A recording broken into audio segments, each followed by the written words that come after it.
আজকে আমাদের share accounting income from issue of share সেই চ্যাপ্টারে ক্লাস 12 এর এটা প্রথম ক্লাস। তো তো শেয়ার সম্বন্ধে আজকে মানে আমি এর আগে অলরেডি শেয়ারের ইন্ট্রোডাকশনের উপরে 3টে ভিডিও আমি কিন্তু তৈরি করেছিলাম, ইউটিউবে সেটা আপলোডও করেছিলাম। সেই 3টে লিঙ্ক আমি অলরেডি মানে ভিডিওটা আমি যখন তৈরি করছি তার আগে আমি 3টে ভিডিওর লিঙ্ক কিন্তু অলরেডি দিয়ে দিয়েছি। আশা করি তোমরা ক্লাসটা করে নিয়ে তারপরে এই ক্লাসটাতে আজকে করছো। তো ওখানে ইস্যু অফ শেয়ারে বা শেয়ারের গল্পটা কিছুটা বোঝানোর চেষ্টা করেছি, খুব বেশি বলবো না, কারণ খুব বেশি এই মুহূর্তে জানার দরকার নেই। যেটুকু জানার দরকার সেটুকু জানলেই হবে, কারণ এই শেয়ার মানে শেয়ার চ্যাপ্টারটা এবং শেয়ার জিনিসটাকে জানার জন্য পরে অনেক সুযোগ আসবে। এবং আমাদের 12 এর সিলেবাস যতটুকু জানাতে বলে আমি ঠিক ততটুকুই জানিয়েছি, এর থেকে বেশি জানার দরকার, কারণ যত বেশি জানবে তত বেশি কনফিউশন। তো ইস্যু অফ শেয়ারের মানে তোমরা জানো issue of share it's going through instalments.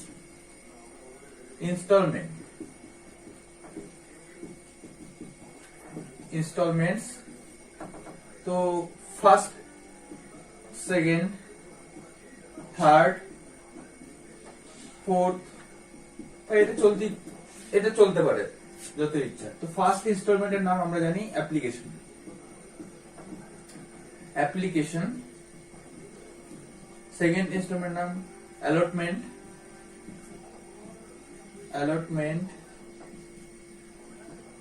Third হচ্ছে কল, এটাকে সাধারণত ফার্স্ট কল বলা হয়, এটাকে বলা হয় কল, সেকেন্ড কল বলা হয়। এবং এই কলটাকে তুমি যতদূর ইচ্ছে টেনে নিয়ে যেতে পারো, এবং সর্বশেষ যে কলটা হবে তার নাম কিন্তু হবে ফাইনাল কল। সব থেকে শেষ যে কলটা হবে সেটা কিন্তু ফাইনাল কল। সেটা থার্ড কল হতে পারে, ফোর্থ কল হতে পারে, first call, second call, third call, fourth call, বা যতগুলো কল, সর্বশেষ কলটা কিন্তু সেটা কিন্তু কোনো সংখ্যা দিয়ে হবে না, সেটা জাজমেন্ট কিন্তু তাকে বলতে হয় ফাইনাল কল। ওকে, তো এই ইন্ট্রোডাকশনটা মোটামুটি একসময় আমি বলেছি কোনো না কোনো ভাবে। আজকে তার সেটা আরেকবার একটা রিমাইন্ডার দিয়ে দিলাম। এটা আশা করি তোমরা জানো। আর আমি এই ভিডিওটা যখন তৈরি করছি তার আগে তোমাদেরকে আমি ইনস্টলমেন্টের যে জার্নাল এন্ট্রি গুলো সেগুলো আশা করি পাঠিয়ে দিচ্ছি। তো আজকে আমি জার্নাল এন্ট্রিটা সম্বন্ধে একটু ডাউট ক্লিয়ার করব, যে জার্নাল এন্ট্রি গুলো কি করে তৈরি হয়, এই জার্নাল এন্ট্রি গুলো। কারণ বেশিরভাগ ক্ষেত্রেই স্যারেরা মানে জার্নাল এন্ট্রি গুলো মানে স্টুডেন্টদেরকে অঙ্ক শিখেছি গিয়ে মুখস্থ করিয়ে দেয়, কিন্তু মুখস্থ করে লাভ নেই, বিষয়টা শিখতে হবে, কেন হচ্ছে, কি হচ্ছে, তার কারণটা জানতে হবে। তো মানে গল্পে অঙ্ক শুরু করার আগে যে একটা সিম্পল আমাদের একটা মানে মানে একটা গল্প আছে, একটা স্টোরি আছে। এই প্রত্যেকটা অ্যাকাউন্টস, কারণ অ্যাকাউন্টসের বেশিরভাগ যে চ্যাপ্টার গুলো সবগুলি তৈরি হয় সিচুয়েশনের উপরে। এক একটা ঘটনা, এক একটা সিচুয়েশন হয়, তার উপরে কেস হয়, পার্লামেন্ট তার উপরে, আদালত তার উপরে আমাদের কেসের একটা পার্টিকুলার যে বলে যেটাকে রায় দেয়, সেই রায়ের উপর ভিত্তি করে আমাদের এই চ্যাপ্টার গুলো কিন্তু তৈরি করা। They are all implemented through act. Issue of শেয়ারকে কিন্তু বলে কোম্পানি অ্যাক্ট বা কোম্পানি অ্যাকাউন্টিং। তো কোম্পানি ল থেকে আজকে এই শেয়ারের তৈরি। তো এই শেয়ার বা accountancy is going through act. অ্যাকাউন্টেন্সিটা চলেছে শুধুমাত্র আইনের মাধ্যমে। আইন, অ্যাকাউন্টেন্সি কিন্তু কোনো অঙ্ক নয়। অ্যাকাউন্টেন্সি হচ্ছে this is a solution, this is a numerical solution of law. একটা যে ল, আইনের যে সংখ্যাগত প্রমাণ, সেটাই হচ্ছে অ্যাকাউন্টেন্সি। তো আমাদের এটাও তাই, ইস্যু শেয়ারটা তাই, এটা হচ্ছে কোম্পানি অ্যাক্ট। তো শেয়ার মানে আমরা জানি, শেয়ার মানে কি, কোম্পানি শেয়ার কারা তৈরি করে বা শেয়ার কারা ছাড়ে। শেয়ার কি, যখন কোম্পানির নিজের ক্যাপিটাল দরকার পড়ে এবং কোম্পানির যারা মালিক সেই পরিমাণ ক্যাপিটাল বা মূলধনের যোগান দিতে পারে না, তারা মার্কেটে শেয়ার ছাড়ে এবং সাধারণ মানুষ সেই শেয়ার কেনে এবং সাধারণ মানুষ সেইভাবে শেয়ারের যে এবং তারা সেই শেয়ার কিনে আমাদের কোম্পানিতে টাকা ইনভেস্ট করার ফলে তারা কি পায়, তারা লভ্যাংশ পায়, ডিভিডেন্ড পায়। শেয়ার হোল্ডাররা তাদের ইনভেস্টমেন্টের ফলে যে রিটার্ন পায়, যে রিটার্ন আয় করে কোম্পানি থেকে, সেটাকে বলে কিন্তু ডিভিডেন্ড। ওকে, এবারে আমরা জানি যে শেয়ারকে দুভাগে ভাগ করা যায়, একটা ইকুইটি শেয়ার, ইকুইটি, একটা হচ্ছে preference. Preference, equity and preference. Equity share holder হচ্ছে আর প্রেফারেন্স শেয়ার, এই দুটো কিন্তু কমপ্লিট বাংলা থিওরি আছে। যদি থিওরি না থাকে তো থিওরি আমার কাছে বলবে, আমি থিওরি পাঠিয়ে দেবো, আমার কাছে থিওরি আছে। আর এর কমপ্লিট থিওরি, ইকুইটি শেয়ার আমি আজকে থিওরির মধ্যে খুব একটা ঢুকতে চাচ্ছি না, তাও আমি ছোট্ট করে যতটা সম্ভব বলে দিচ্ছি। ইকুইটি শেয়ার হোল্ডাররা কিন্তু কোম্পানির থেকে লভ্যাংশ পায়, লভ্যাংশ পায়। ইকুইটি শেয়ার হোল্ডাররা কোম্পানির লভ্যাংশ পায়, কিন্তু প্রেফারেন্স শেয়ার হোল্ডাররা লভ্যাংশ না, সুদ পায়। প্রেফারেন্স শেয়ার হোল্ডাররা সুদ পায়। তাহলে লভ্যাংশ জিনিসটা কি? ইকুইটি শেয়ার হোল্ডাররা তাহলে কি পায়? ইকুইটি শেয়ার হোল্ডার যারা ইকুইটি শেয়ার কেনে, মার্কেটে দু ধরনের শেয়ার কিনতে পাওয়া যায়, equity share holder, preference shareholder, sorry equity share, preference share. আর যারা এই শেয়ারটা কেনে তাদেরকে সেই শেয়ারের হোল্ডার বলা হয়। তাহলে ইকুইটি শেয়ার হোল্ডার লভ্যাংশ পায়, প্রেফারেন্স শেয়ার হোল্ডার সুদ পায়। লভ্যাংশটা কি? কোম্পানি বিজনেস করলো, কোম্পানি মার্কেটে কি বিজনেস করলো, কোম্পানি বিজনেস করে যদি প্রফিট করে তাহলে কি পাবে? লভ্যাংশ। আর যদি কোম্পানি যদি লস করে তাহলে তার দায় বহন করতে হয়, দায় বহন করতে হয়, দায় বহন করতে হয়। যে পরিমাণ ক্ষতি হবে ক্ষতির দায় বহন করতে হয়। আর সুদের ক্ষেত্রে কি?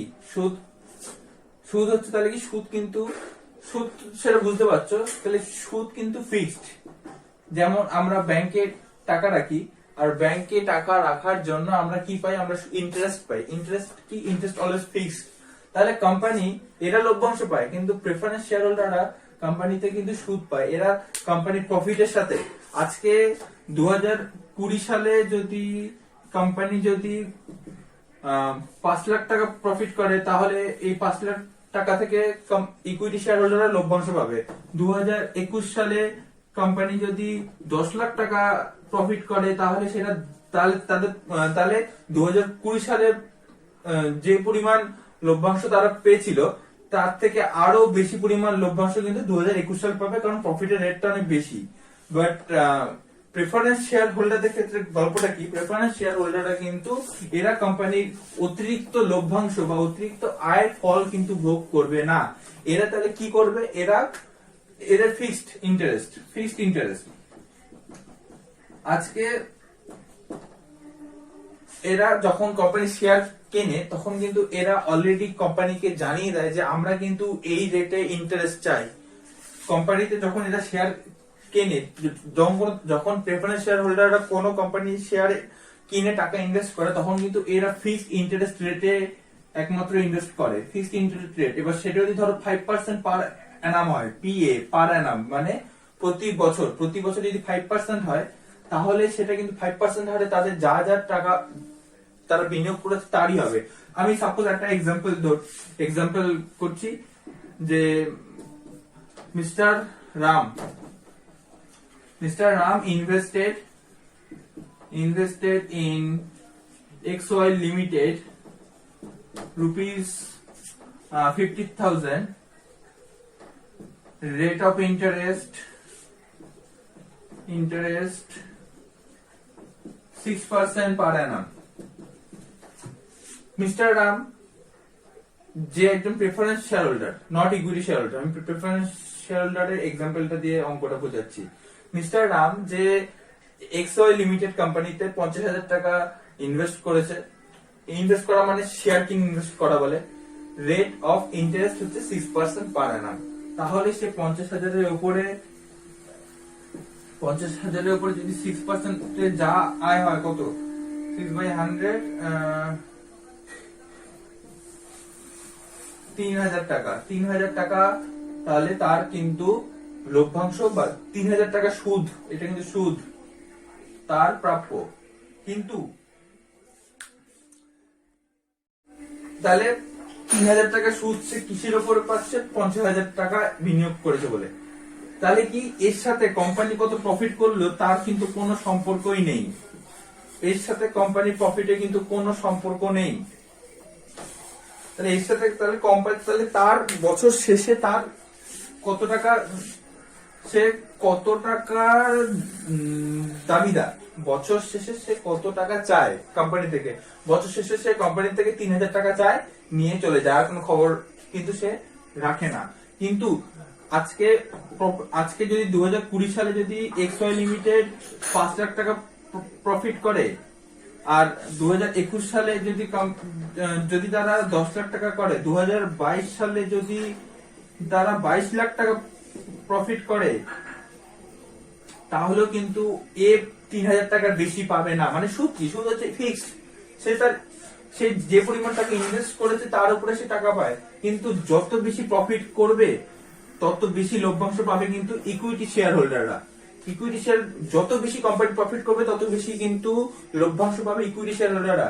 কিন্তু যারা প্রেফারেন্স শেয়ার হোল্ডার তারা শুধু তাদের সেই পরিমাণ, যেটুকু তাদের ইনভেস্টমেন্টের ফলে যেটুকু তাদের ইন্টারেস্ট পাওয়ার কথা বা যেটুকু সুদ তাদের প্রাপ্য, তারা কিন্তু তার থেকে বেশি টাকা কোনোভাবে পাবে না, কারণ তারা ফিক্সড ইন্টারেস্ট রেটে ইনভেস্ট করে। আর এরা কিন্তু কোম্পানিতে লভ্যাংশ পাওয়ার জন্য, কোম্পানির যে লভ্যাংশ, কোম্পানি বিজনেস করে লাভ করলে কোম্পানির যে আয় তার ওপর এরা ইনভেস্ট করে, তার উপরে এদের লভ্যাংশ স্থির হয়। ওকে, এই হচ্ছে তা এই issue of share, this is the concept of total partnership. কারণ ইস্যু অফ শেয়ারটাকে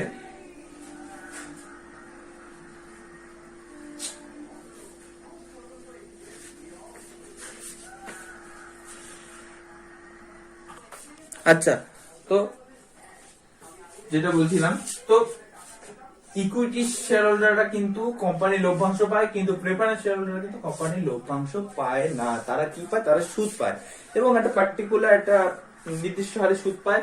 তাহলে তার সাথে কোম্পানির প্রফিট কত হলো না হলো, প্রফিট হলো নাকি কোম্পানির প্রফিট বেড়ে গেল নাকি কোম্পানির লস হলো, তারা কিন্তু কোন রকম তাদের কোনো কিছুতেই যায় আসে না। তারা শুধু দেখে আমার বছরের শেষে 3,000 টাকা প্রাপ্য, আমাকে সেটুকু দিয়ে দাও, বা তাদের ইন্টারেস্ট রেট অনুযায়ী তাদের যে পরিমাণ টাকা প্রাপ্য সেটুকু টাকা তারা নিয়ে কিন্তু কোম্পানি থেকে চলে যায়। তারা কিন্তু কোম্পানি কোনো ভালো মন্দ বিচার করে না।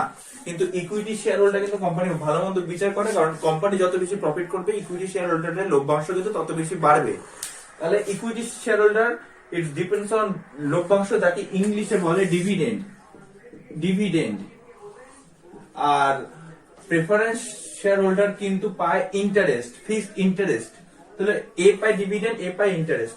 আর আমাদের অঙ্ক কিন্তু দুজনের উপরই হবে, কারণ শেয়ারে কিন্তু কোন রকম ডিভিডেন্ড বা ইন্টারেস্টের কোনো গল্প নেই। শেয়ার হচ্ছে কি করে একটা কোম্পানি যখন মার্কেটে শেয়ার ছাড়ে, এবং শেয়ার ছেড়ে তাদেরকে, এবং তাদের শেয়ার যারা কেনে, যারা কোম্পানির শেয়ার কেনে তারাও কিন্তু কোম্পানির মালিক হয়, কারণ শেয়ার মানে কি? ভাগ। তো কোম্পানির যারা সাধারণ মানুষ, যারা কোম্পানির শেয়ার মানে কোম্পানিতে টাকা ইনভেস্ট করে, তাহলে তারাও মালিক। কোম্পানিতে যারা টাকা কোম্পানি চালানোর জন্য যারা মূলধনের যোগান দেয় তারা মালিক, যারা কোম্পানি চালানোর জন্য মূলধন যোগান দেয় তারাই মালিক। তো একদল মালিক যারা কোম্পানিটাকে তৈরি করেছে, আরেক দল মালিক যারা কোম্পানিতে টাকার যোগান দিচ্ছে। So they are all owners.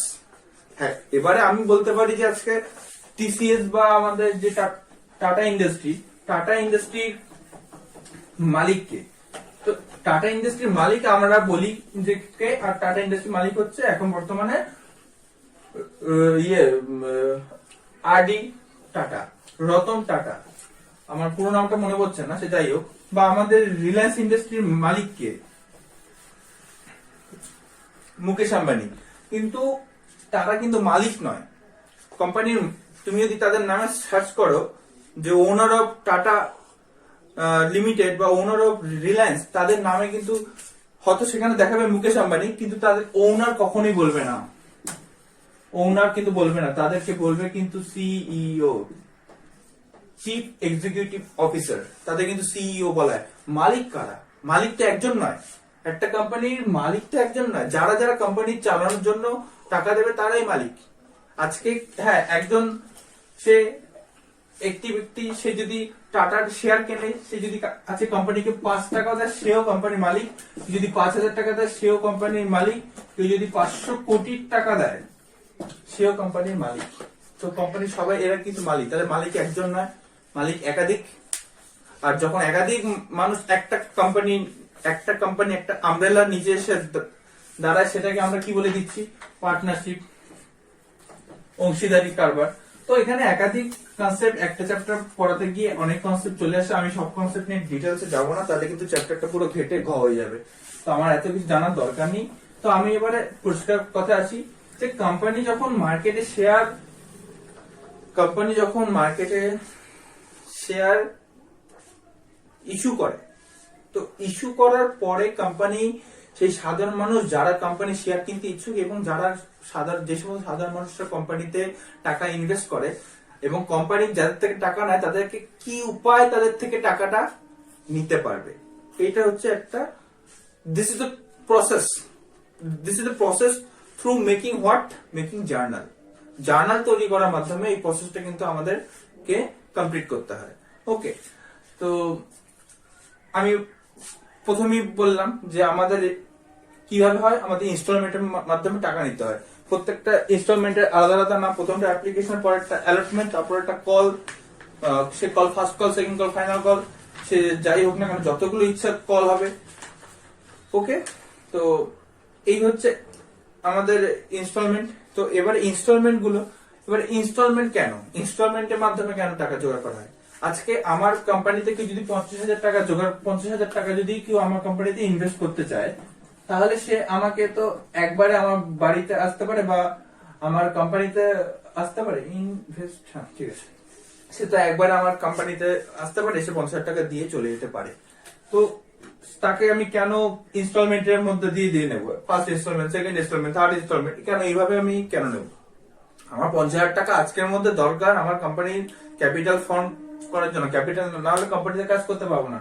So আমার এই ইনভেস্টমেন্ট, আমার 50,000 টাকা আজকে আমাকে কেউ একবার এসে কেন দেবে না? সবাই কেন আমাকে, সবার কাছ থেকে কেন আমাকে ইনস্টলমেন্টে টাকা জোগাড় করতে হবে? তো আজকে আমি কোম্পানির মালিক হয়ে এই কথা আমি বলতে পারি, কিন্তু একটা সাধারণ মানুষ, আজকে আমি না কোম্পানির মালিক, একটা সাধারণ মানুষ আমার কোম্পানিতে টাকা ইনভেস্ট করছে, সে তো আমাকে চেনে না, সে আমার কোম্পানিকেও চেনে না।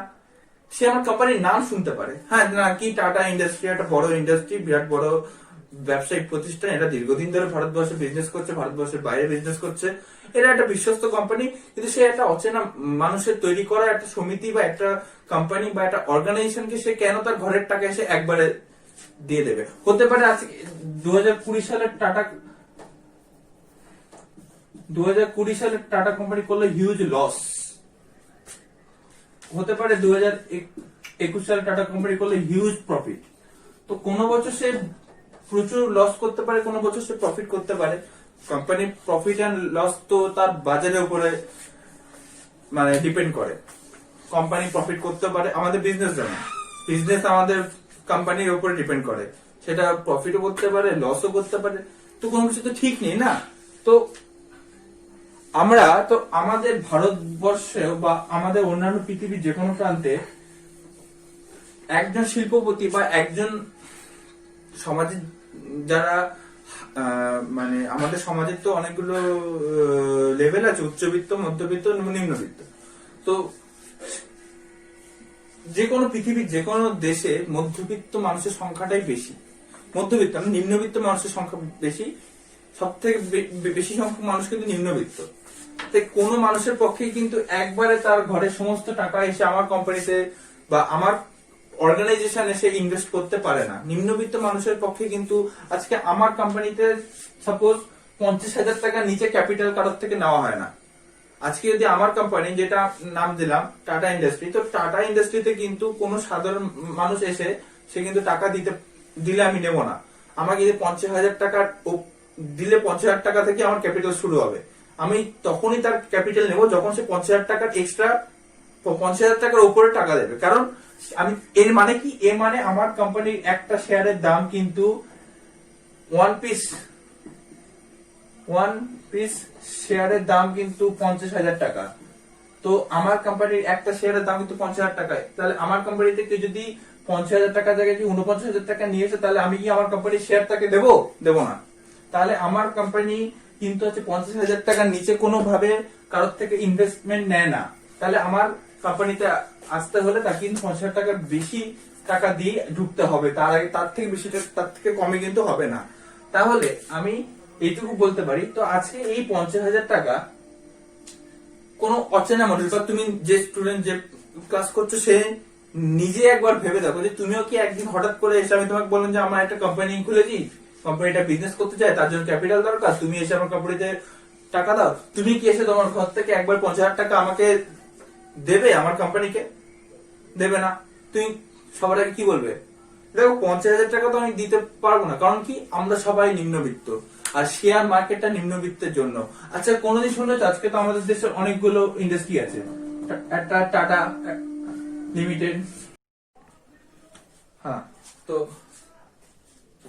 তো যেখানে ছিলাম, তো কোনো সাধারণ মানুষ কিন্তু একদিন এসে আমার কোম্পানিতে, প্রথম দিনে আমার কোম্পানিতে 50,000 টাকা বা তার থেকে বেশি বড় অ্যামাউন্ট কিন্তু এসে দিয়ে যেতে পারবে না, কারণ সাধারণ মানুষ সবাই নিম্নবিত্ত, কারো পক্ষে 50,000 টাকা ঘর থেকে এনে একটা অচেনা মানুষকে বাইরে একটা অচেনা কোম্পানিতে, সেই কোম্পানিটা আদৌ মার্কেটে কাজ করে প্রফিট আর্ন করতে পারবে কিনা, তো সেটার উপর বিশ্বাস করে সে কিন্তু কখনো তার ঘরে এতগুলো টাকা এসে দেবে না, কোনো মানুষই দেবে না।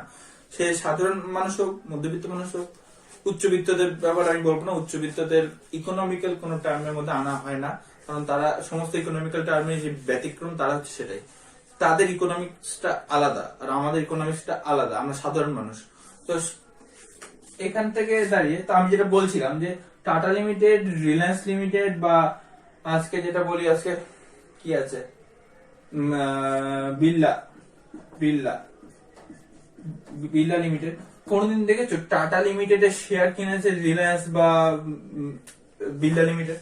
কোনদিন কিন্তু আমরা দেখিনি। টাটার শেয়ার কিনছে, মানে শেয়ার কেনা মানে কি? ইনভেস্ট করা, টাকা ইনভেস্ট, আমি কোন একটা কোম্পানিতে টাকা ইনভেস্ট করছি, তার পরিবর্তে আমাকে একটা কাগজ দেওয়া হচ্ছে, একটা রসিদ দেওয়া হচ্ছে যে হ্যাঁ আমি এই রসিদের মালিক। মানে কি এই এই এই এই এই কাগজটা মানে কি? এই কাগজটা হচ্ছে আমি কোম্পানিতে টাকা ইনভেস্ট করেছি, সো আমি তার পরিবর্তে রিটার্ন পাচ্ছি, এই হচ্ছে ব্যাপার। তো সেটা একটা কাগজ, সেই কাগজটা কি বলা হয়েছে এটা শেয়ার, ওকে, এই কাগজটার নাম হচ্ছে শেয়ার। তো টাটা লিমিটেড কিন্তু কোনোদিন কোন, কারণ টাটা লিমিটেড নিজেও জানে যে অন্য কোনো শিল্পপতি এসে তাদের কোম্পানিতে টাকা ইনভেস্ট করবে না, বা তারা অন্য কোনো শিল্পপতির কাছে কিন্তু শেয়ার বিক্রি বা তাদের থেকে টাকা ইনভেস্ট নেবে না, কারণ আজকে যদি একটা কোম্পানিতে যে কোম্পানি টাকা ইনভেস্ট করবে, তার মানে কি সেই কোম্পানির মালিক হয়ে গেল আরেকটা শিল্প। আজকে টাটা ইন্ডাস্ট্রি, টাটা শিল্প সমিতির ক্যাপিটাল যদি রিলায়েন্স দেয়, তাহলে টাটার মালিক কে হয়ে গেল? রিলায়েন্স। টাটার মালিক হয়ে গেল তাহলে কে? যদি বিড়লা টাকা দেয় তাহলে টাটার মালিক কে হয়ে গেল? বিড়লা। তাহলে সে নিজের মালিকানা কখনোই অন্য আরেকটি কম্পিটিটিভ মালিকানা প্রতিষ্ঠানের হাতে কিন্তু কখনোই সঁপে দেবে না। তো তাহলে এই শেয়ার কিনবে কারা? এই শেয়ার কিন্তু কিনবে একমাত্র অনলি মিডল ক্লাস অ্যান্ড যারা সমাজের নিম্নবিত্ত মানুষ, তারাই, lower class and middle class. Okay, তো এই হচ্ছে গল্প। তো তারা কখনোই একবার টাকা দেবে না, তারা বলছে যে আমরা টাকা দেব কিন্তু ইনস্টলমেন্টে, একবারে ঘর থেকে এনে টাকা দেওয়া সম্ভব না, কারণ আমার জীবন আছে, আমার পরিবার আছে, আমার সংসার আছে, আমি কিন্তু কোনোভাবে যে পরিমাণ টাকাটাই দিই না কেন সেটা কিন্তু কোনোভাবে আমি একবারে দিতে পারবো না, সেটাকে আমাকে ইনস্টলমেন্টে যত 3 বারে 4 বারে 5 বারে যতবার ইচ্ছা আমাকে কিন্তু ভেঙে দিতে হবে। ওকে, তো প্রত্যেকটা ইনস্টলমেন্ট কে আমি বললাম অ্যাপ্লিকেশন, অ্যালটমেন্ট, ফার্স্ট যে ইনস্টলমেন্ট তার নাম অ্যাপ্লিকেশন। আচ্ছা, অ্যাপ্লিকেশন মানে কি? আবেদন। পরিষ্কার, আমি কোনো অ্যাকাউন্টিং টার্মে যাচ্ছি না, অ্যাকাউন্টিং টার্মে বোঝালে বেশি অ্যাপ্লিকেশন, অ্যাকাউন্টিং টার্মে বোঝানো মানেই ওই আবার কনফিউশন, তো দরকার নেই, সিম্পল বাংলায়, বাঙালি ছেলে মেয়ে বাংলায় বোঝো, অসুবিধা নেই। অ্যাপ্লিকেশন মানে কি? প্রথম ইনস্টলমেন্টের নাম এটা, ফার্স্ট। আচ্ছা, আমি এখানে ইনস্টলমেন্ট আমি সবাইকে এইভাবেই আমি শেখাই, আইএনএস মানে কিন্তু ইনস্টলমেন্ট, এটা কিন্তু শিখে নিতে হবে, ঠিক আছে? অ্যাপ্লিকেশন মানে